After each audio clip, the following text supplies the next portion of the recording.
hidden meanings in the Bible. It's very interesting because Jesus Christ said, "Unto you is given to know the mysteries of the kingdom." He's talking about those who are disciples of his, who do what he says, which means meditation. Okay, go on up. But to those who are without, that means stay without, do not go within, all of these things are parable. The Apostle Paul said, "Be not a minister of the letter, for the letter kills." In other words, don't take the Bible literally. In Galatians 4:24, the Apostle Paul says, talking of biblical things in the Old Testament, which things are an allegory. An allegory is a symbolic story which uses outer things that seem to be historical only to convey a deeper truth which is mystical or spiritual. And with that in mind, let's take a look at the death of John the Baptist. Let's not look at it from a historical point of view, because that's ridiculous if we're really saying this is a Bible. If it's a Bible, then it has to be a spiritual story, and it has to then have a relevance for you. Otherwise, it's something that happened 2,000 years ago, and who cares? And I'll tell you something. If you go into Matthew 14:1 to 14:12, the episodes concerning John the Baptist are filled with occult significance. And occult doesn't mean, sacrificing cats and all of that stuff. It means hidden. Jesus never spoke but in a parable. That means that's a cult. We get hung up on words, but that's what the word really means. If you look it up in the dictionary, you'll find it means hidden. If you'll follow carefully, you'll see that each character in the drama of the death of John the Baptist is a symbol of one of the 7 principal aspects of man, which are covered by the 7 chakras through the book of Revelation. In Matthew 14:2, King Herod said, "This is John the Baptist. He is risen from the dead." Now, why did Herod say that John the Baptist was risen from the dead? Because Jesus taught that John the Baptist was a reincarnation of Elijah.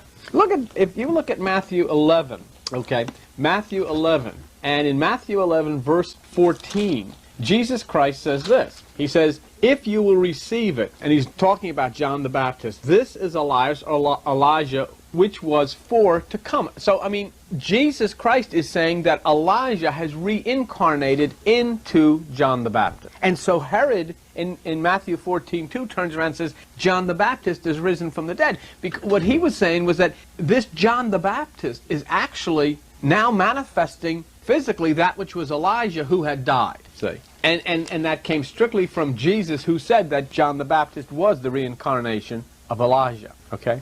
John the Baptist must be in you. John the Baptist has a spiritual, a mystical significance in your life. You shouldn't read about a man. When you read the Bible about John the Baptist, you should read about yourself, because John the Baptist means the awakening of conscience to turn from the lower mind to the higher. See? That is, John the Baptist is that part of you which directs you to the awakening, that part of you which directs you to the Christ. Herod is the carnal mind, the lustful ambitions of the flesh. And then you're going to run into in this a lady by the name of Herodias, who is the mother of Salome. And she represents desire of the emotions. So this is a drama then, the death of John the Baptist, between your awakening mind, which is John the Baptist, awakening you to Christ, and your inner senses, the lower flesh, the carnal mind, which is represented by Herod and Salome and the gang that eventually kills John the Baptist. There's a struggle taking place between your John the Baptist mind, which is trying to lead you to Christ consciousness within yourself, and your Herod flesh, which is trying to keep you down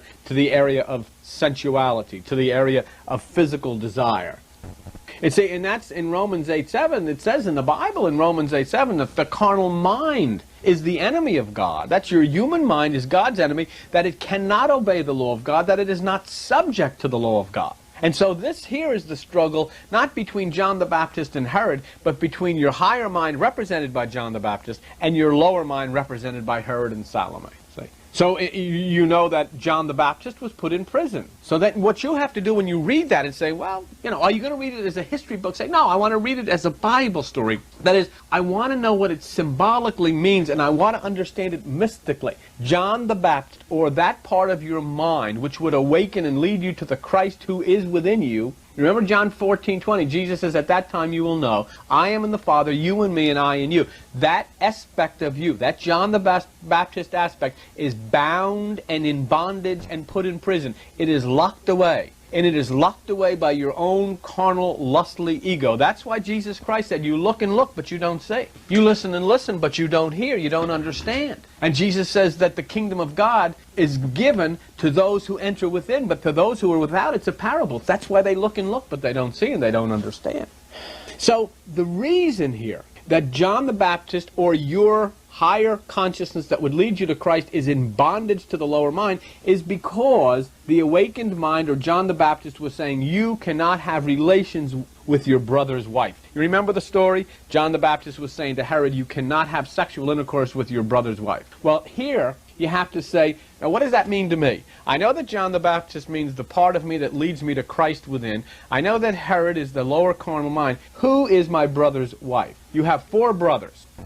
Okay? Those are the fourfold nature of your body. You have spirit, emotion, physical, and intellectual. Those are your 4 brothers. Okay? Your brother's wife is the emotional desire, the nature of the flesh. Wife, woman, always means emotions. Mind, male, masculine means mind. For instance, where you see it says a wife must be subjected to her husband, does not mean that physically. Literally, if you take that literally, you're violating the Bible. It doesn't mean a wife must be subjected to her husband. It means the emotions, wife, must be subjected to the renewed mind, husband. Okay? That's what it means. And that's a symbolic language in the same way I said shoot the bull, or, spilled the beans, or, whatever. I'm just trying to think of some others. I'm sure you can think of a lot of them. He shot his mouth off. He's 3 sheets to the wind, Those things are all symbolic. And here in the ancient mysticism, when the ancients wrote symbolically, parabolically, allegorically, the word wife or female was emotions. The word husband or mind was word husband or male was mind. So it means that the emotions must be subjected to the renewed mind.